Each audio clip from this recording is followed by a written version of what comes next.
So hey guys, welcome back to another video of swallowed star and I hope कि तुम लोग बहुत ही ज्यादा अच्छे और मजे में होगे। वीडियो में आगे बढ़ने से पहले कहना चाहूंगी कि अगर इससे पहले का एपिसोड अभी तक चेकआउट नहीं किया है तो पहले जाओ और जाके उसे देख लो, वरना यहाँ तुम्हें कुछ समझ नहीं आने वाला। और अगर तुमने देख लिया है तो बिना किसी देर के आज की इस वीडियो को शुरू करते हैं। सो होमीज, जैसा कि हमने लास्ट एपिसोड में देखा था जहाँ पे लू फेंग की मुलाकात यहाँ पर स्टार फैंटेसी किंग और उसके भाई किंग ये चैन से हो जाती है और फिर लू फेंग के ये लोग बहुत ही अच्छे दोस्त बन जाते हैं। साथ ही यहाँ पर उन टोकन्स का पता लगाने के लिए वो इनके साथ फ्लेम कॉन्टिनेंट के आउटर एरिया में रवाना हो जाता है, जहाँ पर इन्हें एक सैक्रिफाइस टावर को ओपन करने के लिए 6 टोकन की जरूरत पड़ेगी। जिसके बाद ये लोग एक केव में पहुंच जाते हैं, जहाँ पर स्टार फैंटेसी किंग का जो भाई है वो अपने पास से एक टोकन निकालकर यहाँ पर लू फेंग को दिखाता है, जो देखकर वो भी हैरान था। और फिर ये दोनों अपने अपने टोकन को कंबाइन करके उस सैक्रिफाइस टावर का पता लगा रहे थे कि तभी यहाँ पर हम देखते हैं मैकेनिकल रेस के बाकी के लोग आ जाते हैं, जिनमें से एक जुइका भी होती है। और यहाँ पर ये लोग एक बंदे के पीछे पड़े थे जिसके पास एक टोकन मौजूद था, जो कि स्टार फैंटेसी किंग के हाथ लग जाता है। वो कहने लगती है कि चिंता मत करो, हम तुम्हारा बदला जरूर लेंगे। इसी के साथ यहाँ पर इन सभी के बीच में ताबड़तोड़ फाइट शुरू हो जाती है। तभी यहाँ पर यान कॉन्टिनेंट का एक बहुत ही पावरफुल वॉरियर जिसका नाम किंग चैन जिन है वो आ जाता है। जिसके बाद हम देखते हैं कि पर्पल बेल किंग, जुइका, वो लोग मिलकर यहाँ पर लू फेंग और इन सब पर अटैक करना शुरू कर देते हैं। पर यहाँ पर हम देखते हैं कि लू फेंग और बाकी सब भी अपना कंबाइन अटैक करते हैं, जिससे यहाँ पर एक बहुत बड़ा एक्सप्लोजन होता है। यहाँ पर जुइका कहने लगता है कि अगर तुम लोग यहाँ पर हो तो इसका मतलब ये है कि तुम्हारे पास बाकी के 2 टोकन भी मौजूद हैं। कि तभी यहाँ पर किंग ये चैन आगे आते हुए कहने लगता है कि हम जानते हैं कि तुम हमसे ज्यादा स्ट्रॉन्ग हो, लेकिन अगर हम सभी लोग अपने पावर को कंबाइन कर ले तो हमारी पावर भी तुम्हारे इक्वल हो जाएगी। पर अगर हम ऐसे ही लड़ते रहे तो हम में से किसी को भी कुछ भी हासिल नहीं होगा। तो मेरे पास एक आइडिया है कि क्यों ना हम लोग हाथ मिला ले और साथ मिलकर उस सैक्रिफाइस टावर को ओपन करें। और अब आगे सो होमीज, हमारे एपिसोड के स्टार्टिंग में ही हम यहाँ पर उन 6 लोगों को देखते हैं, जहाँ पर दोनों पार्टी ही एक दूसरे को घूर रही थी। जिसके बाद यहाँ पर उसकी ये ऑफर को सुनकर जुइका कहने लगता है कि इसका मतलब तुम बहुत ही ज्यादा चालाक हो, तुम अच्छे से जानते हो कि उस सैक्रिफाइस टावर को हम तब तक नहीं खोल सकते जब तक यहाँ पर 6 लोग मौजूद ना हो और हर एक के हाथ में एक टोकन होना जरूरी है। जिस पर किंग ये चैन कहने लगता है कि अपना जवाब जल्दी से सुनाओ, क्योंकि अगर एक बार हम लोग यहाँ से टेलीपोर्ट हो गए तो तुम हमें ढूंढ नहीं पाओगी। जिस पे जुइका यहाँ पर पर्पल बेल किंग से कहता है कि आखिर तुम इस बारे में क्या सोचते हो। जिस पर वो कहने लगता है कि मैं माफी चाहता हूँ, लेकिन ये जो डील है ये बहुत बड़ी है, क्योंकि सैक्रिफाइस टावर के अंदर जो ट्रेजर्स मौजूद है वो बहुत ही ज्यादा कीमती है और मुझे लगता है कि यहाँ पर जितने ट्रेजर्स होंगे वो हम सभी के लिए इनफ होगा। इसी के साथ हम देखते हैं कि ये सभी लोग मान जाते हैं और फिर सभी लोग एक एक टोकन को अपने हाथ में पकड़कर अंदर की तरफ एंटर होने लगते हैं। और यहाँ पर लू फेंग जैसे ही वॉल को टच करता है तो वो समझ जाता है कि इसके अंदर बहुत ही पावरफुल फोर्स यहाँ पे वर्क कर रही है। जिसके साथ ही हम देखते हैं कि सभी लोग एंटर हो जाते हैं और यहाँ पर जैसे ये लोग सरफेस पे नजर डालते हैं तो यहाँ पर बहुत से कंकाल पड़े हुए थे, जिससे पता चलता है कि यहाँ पर इससे पहले कुछ ना कुछ बहुत बड़ा हुआ था। इसी दौरान यहाँ पर स्टार फैंटेसी किंग अपने टेलीपैथी के थ्रू बताने लगती है कि जो 4 पीक क्लैंस के जो कॉस्मिक मास्टर्स हैं, उन्होंने अपने एक स्वीप अटैक से ही पूरे यांजी कॉन्टिनेंट के जितने लोग थे उनका सफाया कर दिया था। और ये सैक्रिफाइस टावर बस खुद को छुपा ही सकता है पर किसी भी सोल अटैक को डिफेंड नहीं कर सकता। इसी वजह से जो लोग एस्केप नहीं कर पाए वो लोग यहीं पे मारे गए। कि तभी हम देखते हैं कि किंग ये चैन कहने लगता है कि तुम दोनों थोड़े ज्यादा चौकन्ने रहना, क्योंकि ये लोग पहले भी हमसे पहले इस जगह को बहुत बार चेक कर चुके होंगे और उन्हें यहाँ के बारे में ज्यादा पता होगा। इसीलिए अपने वेपन्स और स्पेस रिंग्स को तैयार रखना, क्योंकि कभी भी कुछ भी हो सकता है। यहाँ पर हम देखते हैं कि ये लोग और डीप में जाने लगते हैं। कि तभी ये लोग एक ऐसी जगह पर पहुंच जाते हैं जहाँ पर स्टोन्स के ऊपर कुछ अजीब से पैटर्न्स बने हुए थे। जिसके बाद हम देखते हैं कि सभी लोग अपने अपने टोकन को आगे कर देते हैं और फिर यहाँ पर जैसे ही वो टोकन अपनी अपनी जगह पर पहुंच जाते हैं तो किंग ये चैन लू फेंग और अपनी बहन से कहने लगता है कि एक बार हम यहाँ से आगे बढ़ जाए तो तुम किंग चैंग जिन को मेरे ऊपर छोड़ सकते हो। जिस पर स्टार फैंटेसी किंग भी कहने लगती है कि ठीक है, मैं समझ गई। वहीं दूसरी तरफ यहाँ पे हम किंग चैंग जिन को देखते हैं, जहाँ पर वो भी अपने साथियों से कहता है कि एक बार ये सभी लोग कोर एरिया में एंटर हो गए तो ये लोग हमारे ओपोनेंट्स नहीं होंगे, तो इसलिए तुम सभी को रेडी रहना है। इसी के साथ हम देखते हैं कि यहाँ पर वो सारे टोकन्स आपस में कंबाइन होना शुरू कर देते हैं और यहाँ पर जैसे ही ये लोग आपस में मर्ज हो जाते हैं हम देखते हैं कि वहाँ पर जितने भी पैटर्न्स थे अचानक से वो ग्लो करने लगते हैं। एक बहुत ही पावरफुल एनर्जी भी रिलीज होती है। साथ ही यहाँ पर जो सामने का गेट था वो भी अब धीरे धीरे खुलना शुरू हो जाता है। इसी के साथ हम देखते हैं कि जैसे ही ये पूरा का पूरा गेट खुल जाता है कि तभी यहाँ पर हम कोर एरिया के अंदर एक पर्सन को देखते हैं जो कि काफी मिस्टीरियस लग रहा था और ऐसा लग रहा था कि वो डीप स्लीप में है। लेकिन जैसे यहाँ पर गेट खुल जाता है तो यहाँ का जो सिक्योरिटी अलार्म है वो बजना शुरू हो जाता है और यहाँ पर वो जैसे ही ये सुनता है उसकी आंखें खुल जाती हैं और फिर बताया जाता है कि यहाँ पर कुछ एलियंस आ चुके हैं जिन्होंने यहाँ पर घुसपैठ कर दी है। यहाँ पर हम देखते हैं कि ये सुनते साथ ही वो बंदा उस पूरे जगह को स्कैन करना शुरू कर देता है और यहाँ पर उसे लू फेंग और बाकी सब नजर आते हैं, जिन्हें देखते साथ ही वो अपने जगह से खड़ा हो जाता है और हमें बताया जाता है कि इस बंदे का नाम मैन बू है जो कि दांगन क्लैन से बिलोंग करता है। जिसके बाद हम देखते हैं कि वो उस पूरे जगह को देखते साथ ही वहाँ से इमीडिएटली टेलीपोर्ट हो जाता है कि तभी सीन शिफ्ट होता है और हम दांगन क्लैन के डिवाइन किंगडम का सीन देखते हैं और यहाँ पर हम देखते हैं कि इनके किंगडम के बीचों बीच जो इनका एक शहर बसा हुआ है वहाँ पर ये टेलीपोर्ट हो जाता है, जहाँ पर बहुत से इसके जैसे लोग मौजूद थे कि तभी वो यहाँ पर अपने एल्डर्स के पास जाकर उनसे रिस्पेक्ट के साथ बताने लगता है कि यहाँ पर हमारे एक सैक्रिफाइस टावर के अंदर कुछ इन्वेडर्स आ चुके हैं। यहाँ पर ये सुनते साथ ही उस लीडर के हाथ से एक चीज गिर जाती है और वो हैरानी के साथ कहने लगता है कि क्या।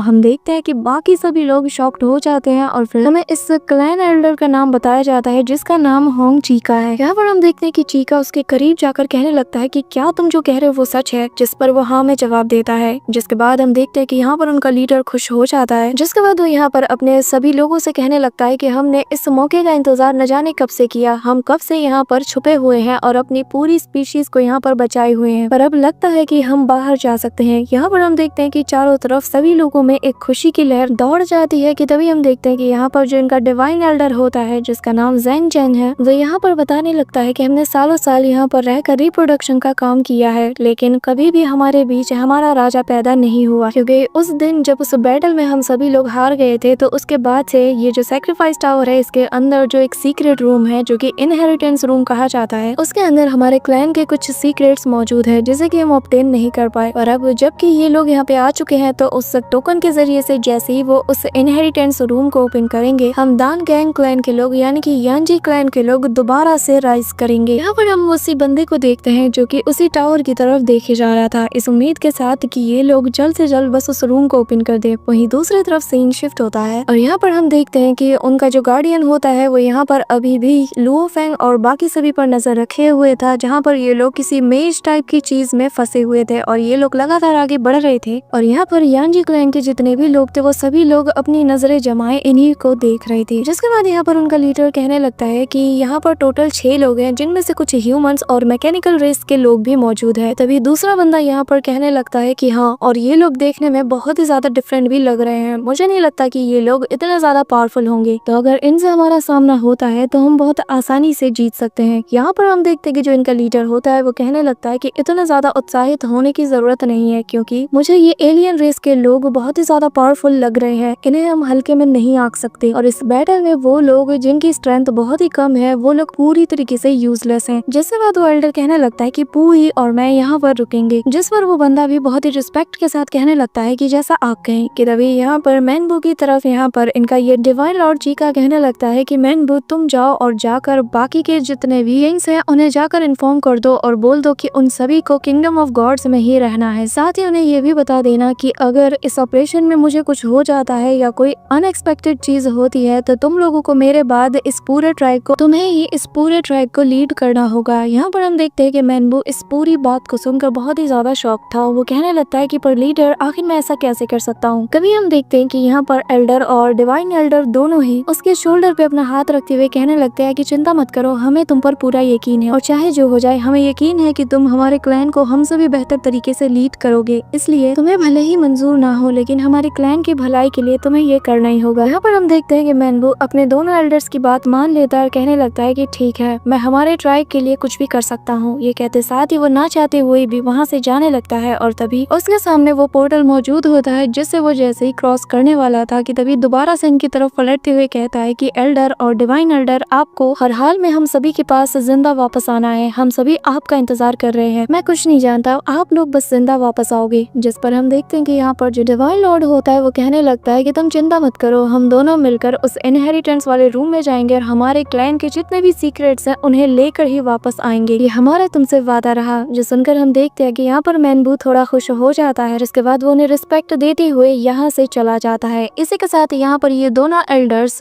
वापस से लुओ फेंग और बाकी सबकी लोकेशन को देखने लगते हैं, जहाँ पर हम देखते हैं कि ये लोग एक और बहुत ही मिस्टीरियस सी जगह पे पहुंच जाते हैं, जहाँ पर बहुत बड़ी बड़ी सी वॉल्स मौजूद थी। कि तभी यहाँ पर हम जुइका और वो पर्पल बेल किंग और लुओ फेंग बाकी सबको देखते हैं, जहाँ पर वो भी इस जगह को एक्सप्लोर कर रहे थे कि तभी पर्पल बेल किंग यहाँ पर एक वॉल को टच करता है, जिससे हम देखते हैं कि यहाँ का जो सीक्रेट पैसेज जो है वो ओपन हो जाता है और हम देखते हैं कि चारों तरफ से इन्हें टनल्स नजर आते हैं और ये लोग कंफ्यूज हो जाते हैं कि अब करें तो करें क्या। कि तभी यहाँ पर जो जुइका था वो कहने लगता है कि चलो 2 ग्रुप्स में डिवाइड हो जाते हैं और साथ मिलकर उस ट्रेजर की तलाश करते हैं जिसके लिए हम लोग यहाँ पर आए हैं। लेकिन यहाँ पर हम देखते हैं कि इमीडिएटली वो तेजी से सबसे पहले अंदर जाने की कोशिश करता है, पर यहाँ पर किंग ये चैन भी उसका पीछा करने लगता है और यहाँ पर वो कहने लगता है कि चाहे जो हो जाए किसी को भी पहले अंदर जाने मत देना। जो सुनकर स्टार फैंटेसी किंग अपनी पावर का यूज करना शुरू कर देती है, पर वो कहने लगती है कि यहाँ पर बहुत ही पावरफुल रिस्ट्रिक्शंस लॉज लगे हुए हैं जिस वजह से मैं टेलीपोर्ट नहीं कर सकती। कि तभी लो फैंग कहता है कि चिंता मत करो, ये काम तुम मुझ पे छोड़ दो। ये कहते साथ ही लो फैंग यहाँ से निकल जाता है। कि तभी यहाँ पर हम किंग चैंग जिन को देखते हैं जहाँ पर वो तेजी से आगे बढ़ रहा था, पर जैसे ही वो अपने पीछे यहाँ पर किंग ये चैन को आता हुआ देखता है तो वो उस पे अटैक कर देता है। पर यहाँ पर किंग ये चैन खुद को अपने विंग से कवर करते हुए उन सारे इलेक्ट्रिक अटैक से बचा लेता है और बहुत ही कूल वे में बाहर आकर स्माइल करने लगता है। वहीं दूसरी तरफ हम लो फैंग को देखते हैं जहाँ पर वो जुइका और यहाँ पर पर्पल बेल किंग की तरफ तेजी से बढ़ रहा था, जिसे देखते साथ ही पर्पल बेल किंग कहता है कि चिंता मत करो, मैं अपने सिंगल अटैक से ही इसे उड़ा के रख दूंगा। इसी दौरान हम देखते हैं कि वो अटैक कर देता है, पर यहाँ पर लो फैंग की स्पीड बहुत ही ज्यादा कमाल की होती है। कि तभी यहाँ पर वो अपने पर्पल विंग किंग की थोड़ी सी पावर का यूज करता है, जिससे हम देखते हैं कि वो बहुत ही स्पीड के साथ यहाँ से निकल जाता है। जो देखकर यहाँ पर पर्पल बेल किंग भी शॉक्ड था और उसे समझ नहीं आ रहा था कि आखिर ऐसा कैसे हो सकता है। कि तभी हम देखते हैं कि जुइका को भी पछाड़ते हुए यहाँ पर लो फैंग उससे भी आगे निकल जाता है। अब यहाँ पर हम देखते हैं कि लो फैंग को अपने से आगे निकलता हुआ देखकर जुइका को बहुत ही ज्यादा गुस्सा आता है। यहाँ पर जुइका अपने मन में कहने लगता है कि आखिर ये कौन है, पर एक बार मेरे हाथ लग जाए फिर मैं इसे नहीं छोड़ूंगा। पर यहाँ पर हम देखते हैं कि लो फैंग तो उससे कोसों दूर निकल चुका था, लेकिन पर्पल बेल किंग और जुइका दोनों ही उसका लगातार पीछा कर रहे होते हैं। कि तभी हम देखते हैं कि ऐसे ही टनल बाय टनल आगे निकलते हुए लो फैंग अपना डायरेक्शन चेंज कर लेता है। साथ ही यहाँ पर जुइका और जो पर्पल बेल किंग था वो भी अपने डायरेक्शन चेंज कर लेते हैं। कि तभी जाते हुए यहाँ पर लो फैंग की नजर एक जगह पे पड़ती है जो कि उसे देखने में बहुत ही ज्यादा मिस्टीरियस लग रही थी। इसी वजह से लो फैंग यहाँ पे रुक जाता है, जहाँ पर वो पाता है कि यहाँ पर बहुत बड़ी तादाद में डेड बॉडीज के कुछ निशानात पड़े हुए थे, जिसे देखकर लो फैंग ने समझ जाता है कि यहाँ पर कुछ तो बहुत बड़ा हुआ था या फिर यहाँ पे खास चीज रखी हुई है। यहाँ पर लो फैंग की नजर उसी मिस्टीरियस से रूम की तरफ जाती है, जहाँ पर वो धीरे धीरे करके आगे बढ़ने लगता है। इसी दौरान उसे अपने सामने 3 थ्रोन दिखाई देते हैं जो कि पूरी तरीके से खाली थे। साथ ही यहाँ पर एक बंदा नजर आता है जिसके हाथ में स्टिक थी, लेकिन वो यहाँ पर बिल्कुल बेजान खड़ा था। साथ ही यहाँ पर एक और बॉडी रखी थी, लेकिन जैसे ही लो फैंग यहाँ पर उसके पास से गुजरता है तो वो बिल्कुल धूल में बदल जाती है। अब यहाँ पर लो फैंग जैसे ही उन 3 थ्रोन के पास पहुँचता है तो यहाँ पर जाते साथ ही कुछ मिस्टीरियस एनर्जी निकलने लगती है, जिसे देखकर लो फैंग भी वहीं पे रुक जाता है। और हम देखते हैं कि यहाँ पर उन सारे जो बड़े बड़े जाइंट ब्लॉक्स थे जो कि असल में दिखने में किसी एम्प्टी थ्रोन की तरह लग रहे थे, अचानक से यहाँ पर कुछ एंशिएंट टेक्स्ट उनमें से बाहर निकलने लगते हैं जो कि ग्लो करते हैं, जो देखकर लो फैंग भी समझ जाता है कि ये चीज उससे नहीं खुलेगी। कि तभी यहाँ पर एक वॉइस यहाँ पर लो फैंग को सुनाई देती है जो कि इससे कहने लगता है कि यहाँ का जो ट्रेजर सिस्टम है वो सिर्फ हमारे ट्राइब के लोगों द्वारा ही खोला जा सकता है। इसी दौरान बाबा तभी बाहर आती है और यहाँ पर वो वॉइस आगे बताने लगती है कि हमारी जो पूरी की पूरी ट्राइब है इसने एक बहुत बड़े नरसंहार का सामना किया है और सिर्फ यही ट्रेजर इसे दोबारा से अपने पैरों पे खड़ी हो सकती है। यहाँ पर हम देखते हैं कि बाबा आते साथ ही उस पूरे टेक्स्ट को स्कैन करती है और यहाँ पर उसे ट्रांसलेट करके लो फैंग को बता देती है, जो देखकर लो फैंग कहने लगता है कि ठीक है फिर हमें यहाँ से जल्द निकलना होगा। इसी के साथ हम देखते हैं कि लो फैंग जैसे ही यहाँ पर बाबा को ऑर्डर देता है और कहता है कि यहाँ पर जो भी चीज तुम्हें दिख रही है उसको उठा लो। और यहाँ पर हम देखते हैं कि सामने वो जो ट्रेजर बॉक्स रखा था उसे ही पूरी की पूरी बाबा उठा लेती है और उसे अपने साथ ले जाती है। लेकिन यहाँ पर हम देखते हैं कि जैसे ही बाबा जाती है कि तभी यहाँ पर जो पर्पल बेल किंग और यहाँ पर जुइका था वो दोनों ही दरवाजा फाड़ते हुए आ जाते हैं। इसी के साथ वो दोनों यहाँ पर चिल्लाते हुए कहते हैं कि यांग हमारे हवाले वो चीज कर दो। इसी दौरान सीन शिफ्ट होता है और हम उन्हीं 2 एल्डर्स को देखते हैं जो कि यान ट्राइब के होते हैं और वो लोग कह रहे होते हैं कि अगर मुझे मौका मिल जाए तो मैं इनमें से एक को यहाँ पर जान से मार दूं, क्योंकि इन लोगों ने जो हमारे साथ किया है मैं नहीं भूल सकता। मैं हर एक एलियन रेस के बंदे को मिटा देना चाहता हूँ। जिस पर यहाँ पर दूसरा एल्डर कहने लगता है कि हमारा जो सबसे बड़ा एडवांटेज है वो ये कि इनमें से किसी को पता ही नहीं कि हमारी ट्राइब अभी भी एग्जिस्ट करती है, जो कि अभी भी इन्हें देख रही है और बहुत ही जल्द हम इनका सफाया करने वाले हैं। लेकिन तब तक हमें बहुत ही ज्यादा केयरफुल रहना होगा और जब तक सही वक्त नहीं आता हम खुद को एक्सपोज करने का रिस्क नहीं ले सकते। हम इस मौके का न जाने कितने सालों से इंतजार कर रहे थे, तो हम किसी भी लापरवाही के चलते इसे गवा नहीं सकते। ये लोग इस वक्त हमारे लिए किसी मोहरे की तरह तरह काम करेंगे, बस थोड़ा सा इंतजार करो, देख लेना ये लालची लोग कैसे एक दूसरे के खून के प्यासे बन जाएंगे। और फिर जैसे ये लोग एक दूसरे को मार कर यहाँ पर बस कोई एक बचेगा तब हम इन पर अटैक करेंगे। यहाँ पर हम देखते हैं कि दूसरा एल्डर भी बहुत गौर से इसकी बात सुन रहा था और फिर दूसरा एल्डर आगे कहता है कि मैं जानता हूँ कि तुम्हें भी मेरी तरह ही बहुत ही ज्यादा गुस्सा आ रहा है, बस थोड़ी देर और। इसी दौरान सीन शिफ्ट होता है और हम देखते हैं कि ये जो किंग कैंग जिन है उसे यहाँ पर जुइका और जो पर्पल बेल किंग है वो ये बता देते हैं कि असल में जो यांग है उसे वो ट्रेजर मिल चुका है। जो सुनकर हम देखते हैं कि यहाँ पर किंग चैंग जिनको बहुत ही ज्यादा गुस्सा आ जाता है, वो अपने दांत पीसना शुरू कर देता है। लेकिन अभी वो यहाँ पर किंग ये चैन के साथ बिजी था क्योंकि यहाँ पर वो उसे एक सेकंड के लिए भी अकेला नहीं छोड़ रहा था और जैसा कि उसने पहले ही प्लान किया था। यहाँ पे हम देखते हैं कि किंग ये चैन को भी ये न्यूज मिल जाती है और वो स्माइल करते हुए कहने लगता है कि अब तो बेटा तुम गए। यहाँ पर हम देखते हैं कि जो किंग चैंग जिन है वो यहाँ पर इमीडिएटली लू फेंग की तरफ तेजी से बढ़ना शुरू कर देता है, जो देखकर किंग ये चैन भी उसका पीछा करना शुरू कर देता है। वहीं दूसरी तरफ हम पर्पल बेल किंग को देखते हैं जहाँ पर वो लू फेंग से कहता है कि वो ट्रेजर हमारे हवाले कर दो अगर जिंदा रहना चाहते हो तो। कि तभी हम देखते हैं कि यहाँ पर लू फेंग अपना स्टार ब्लूमिंग ग्रास को बाहर निकाल लेता है, लेकिन उसे देखते साथ ही पर्पल बेल किंग भी यहाँ पर अपनी डीमन फ्लावर को भी एक्टिवेट कर लेता है, जिसके बारे में बाबा यहाँ पर बताती है कि ये एक किंग लेवल के पीक की ब्लड डीमन फ्लावर है जो कि बहुत ही ज्यादा पावरफुल है। लेकिन यहाँ पर हम देखते हैं कि जो उसका स्टार ब्लूमिंग ग्रास था वो बहुत ही अच्छे से काम करता है और इस फ्लावर को पूरी तरीके से जकड़ लेता है हर एक कोने से। लेकिन यहाँ पर तभी हम देखते हैं कि लियो फेंग एस्केप करने लगता है, लेकिन जुइका उसके सामने आकर उसका रास्ता रोक देता है और साथ ही वो यहाँ पर अपने बाकी के पपेट्स को भी निकाल लेता है जो कि यहाँ पर ताबड़तोड़ लियो फेंग पर अटैक करना शुरू कर देते हैं। साथ ही हम देखते हैं कि लियो फेंग के फेस पे भी कट लग जाता है और भाई उसका आर्मर भी उसे लेजर अटैक की चपेट में आ जाता है, जिस वजह से हम देखते हैं कि यहाँ पर जो उसका स्टार ब्लूमिंग ग्रास था वो भी अब वीक पड़ने लगता है और जिस वजह से वो डीमन फ्लावर भी अब इस पर अटैक करने लगता है। यहाँ पर लियो फेंग को समझ नहीं आ रहा है कि आखिर आगे उसे क्या करना चाहिए कि तभी हम देखते हैं कि स्पेस को क्रैक करते हुए यहाँ पर स्टार फैंटेसी किंग आ जाती है और आते साथ ही यहाँ पर लियो फेंग को आवाज देती है, जिसके बाद वो उसके लिए यहाँ से एस्केप का रास्ता बना देती है और लियो फेंग इमीडिएटली एस्केप कर जाता है। पर ये दोनों फिर भी उसका पीछा करते हैं, पर तभी यहाँ पर स्टार फैंटेसी किंग वहाँ पर एक पोर्टल को बनाती है, कहती है कि अब ये फाइट बराबरी में होगी। जो कहते साथ ही वो यहाँ पर उस पावरफुल से पोर्टल वाले बैरियर को इनकी तरफ थ्रो कर देती है, जिस वजह से यहाँ पर इनको एस्केप करने का मौका मिल जाता है और लियो फेंग और स्टार फैंटेसी किंग तेजी से यहाँ से रवाना होने लगते हैं। जो देखकर यहाँ पर जुइका कहने लगता है कि तुमने मेरे हाथ से शिकार छीना है तो इसकी कीमत तुम्हें अपनी जान देकर चुकानी होगी। यहाँ पर हम देखते हैं कि जुइका ने ऑलरेडी अपने जो मैकेनिकल पपेट्स थे उन्हें पूरी तरीके से एक्टिवेट कर रखा था और बस उसके एक कमांड से ही यहाँ पे वो सभी लोग एक्टिवेट हो जाते हैं, जो देखकर लियो फेंग और यहाँ पर स्टार फैंटेसी किंग भी शॉक्ड हो जाती है और यहाँ पर अगले ही पल इन पर एक पावरफुल अटैक हो जाता है, जिससे हम देखते हैं कि जैसे ही अटैक इन दोनों को हिट होता है ये लोग बहुत दूर छिटक जाते हैं। वहीं कभी हम देखते हैं कि पीछे से ये दोनों भी आ जाते हैं, जहाँ पर जुइका और यहाँ पर पर्पल बेल किंग दोनों ने अपना अटैक प्रिपेयर कर लिए थे और इससे पहले कि यहाँ पर स्टार फैंटेसी किंग और लियो फेंग संभल पाते कि तभी दोनों तरफ से इन पर सेकंड अटैक लॉन्च हो जाता है, जो देखकर लियो फेंग इमीडिएटली यहाँ पर अपने शील्ड को निकाल लेता है, जिससे वो जुइका और पर्पल बेल किंग के अटैक को रोक लेता है। लेकिन तभी यहाँ पर जो स्टार फैंटेसी किंग होती है वो यहाँ पर 3 पोर्टल्स को ओपन करती है, जिस वजह से जो मैकेनिकल रेस के ये पपेट्स इन पर अटैक करते हैं उन सभी का अटैक वो दूसरे डायमेंशन में इमीडिएटली टेलीपोर्ट कर देती है। लेकिन यहाँ पर हम देखते हैं कि वो पोर्टल्स टेलीपोर्ट तो कर देते हैं, लेकिन यहाँ पर इन पर अटैक की तादाद और ज्यादा बढ़ जाती है, जो देखकर यहाँ पर स्टार फैंटेसी किंग भी अपने अटैक के रेंज को और ज्यादा बढ़ा देती है, जिस वजह से हम देखते हैं कि यहाँ पर वो सभी के अटैक को टेलीपोर्ट कर देती है और यहाँ पर मौके का फायदा उठाकर लियो फेंग अपने स्वॉर्ड के स्प्लैश अटैक सीधा इन दोनों की तरफ कर देता है। लेकिन हम देखते हैं कि पर्पल बेल किंग खुद को तो बचा लेता है, लेकिन जुइका इसके चपेट में आ जाता है, जिसके बाद स्टार फैंटेसी किंग और लियो फेंग इमीडिएटली यहाँ से एस्केप करना शुरू कर देते हैं कि तभी किंग चैंग जिन का यहाँ पर एक एरो अटैक सीधा इनकी तरफ बढ़ने लगता है। लियो फेंग उसे रोकने की कोशिश करता है पर वो अटैक सीधा जाकर स्टार फैंटेसी किंग को लग जाता है, जो देखकर लियो फेंग भी शॉक्ड हो जाता है और अगले ही पल यहाँ पर किंग स्टार फैंटेसी पूरी तरीके से उस अटैक की चपेट में आ जाती है और इसकी बॉडी यहाँ से पूरी तरीके से डिसअपीयर हो जाती है, जो देखकर लियो फेंग उसे आवाज देता है। पर तभी हम देखते हैं कि पीछे से उस पर किंग चैंग जिन अटैक करता है और कहता है कि अब तुम्हारी बारी। यहाँ पर उस अटैक से लियो फेंग बहुत दूर छिटक जाता है और अगले ही पल किंग चैंग जिन अपने उसी वेपन से दोबारा से लियो फेंग पर फुल स्ट्रेंथ के साथ अटैक कर देता है, लेकिन वो हैरान था कि यहाँ पर लियो फेंग ने उसे रोक दिया था और वो शॉक्ड होते हुए कहता है कि मेरी फुल स्ट्रेंथ स्ट्राइक को तुमने कैसे रोक दिया, इवन कि एक पीक स्ट्रेंथ का कल्टीवेटर भी इसे नहीं रोक सकता। उसकी बॉडी भी इस अटैक से शैटर्ड हो जाती है कि तभी दूसरी तरफ हम देखते हैं कि यहाँ पर स्टार फैंटेसी किंग ने अपने पावर की मदद से खुद की जान बचा ली थी, लेकिन वो इस वक्त बहुत ही ज्यादा ज्यादा वीक थी कि तभी यहाँ पर बाकी के दुश्मन भी उस पर टूट पड़ते हैं। लेकिन हम देखते हैं कि किंग ये चैन वहाँ पे आकर अपनी बहन की जान बचा देता है और यहाँ पर इन सभी को मसल कर रख देता है, जिसके बाद वो सीधा किंग चैंग जिन की तरफ बढ़ता है और उस पर ताबड़तोड़ अटैक करना शुरू कर देता है। फिर हम देखते हैं कि स्टार फैंटेसी किंग भी यहाँ पर आ जाती है और वो यहाँ पर उस पर एक ब्लैक होल से अटैक करती है, जिससे किंग चैंग जिन की स्पीड कम हो जाती है कि तभी यहाँ पर इस मौके का फायदा उठाकर दोनों भाई बहन बहुत ही तगड़ा वाला मुक्का इसके ऊपर रख देते हैं, जिससे ये पीछे धकेला जाता है कि तभी यहाँ पर पर्पल मेल किंग आ जाता है और यहाँ पर स्टार फैंटेसी किंग को अपना टारगेट बनाता है, जिसे कि वो अपने वैरियर से रोक लेती है कि तभी ज़ुइका आता है और इस पर अटैक करने के लिए आगे बढ़ता है। लेकिन तभी हम देखते हैं कि लू फेंग इमीडिएटली आकर अपने स्वॉर्ड से एक जोरदार अटैक सीधा ज़ुइका पे जड़ देता है, जिससे वो दूर छिटक जाता है। इसी के साथ यहाँ पर स्टार फैंटेसी किंग एक ब्लैक होल अटैक सीधा इनकी तरफ कर देती है, जिससे हम देखते हैं कि जितने जो पपेट्स थे वो तो डिस्ट्रॉय हो जाते हैं, लेकिन ज़ुइका और पर्पल वेल किंग ये दोनों अपना डायरेक्शन चेंज कर लेते हैं। इसी के साथ यहाँ पर किंग ये चैन लू फेंग और स्टार फैंटेसी किंग से कहता है कि मैं यहाँ पर किंग चैंग जिन को रोके रखता हूँ, तुम लोग यहाँ से इमीडिएटली निकल जाओ, फिर मैं भी तुम्हारे पास पहुंच जाऊंगा। यहाँ पर हम देखते हैं कि लू फेंग और स्टार फैंटेसी किंग इमीडिएटली वहां से निकलना शुरू कर देते हैं, क्योंकि इस वक्त लू फेंग के पास मेन चीज मौजूद थी। So that's it for today guys. I hope कि तुम सबको आज की वीडियो काफी ज्यादा पसंद आई होगी। अगर हाँ तो वीडियो को लाइक करना, चैनल पे नए हो तो सब्सक्राइब करना। तो मिलते हैं नेक्स्ट वीडियो में, तब तक के लिए बाय।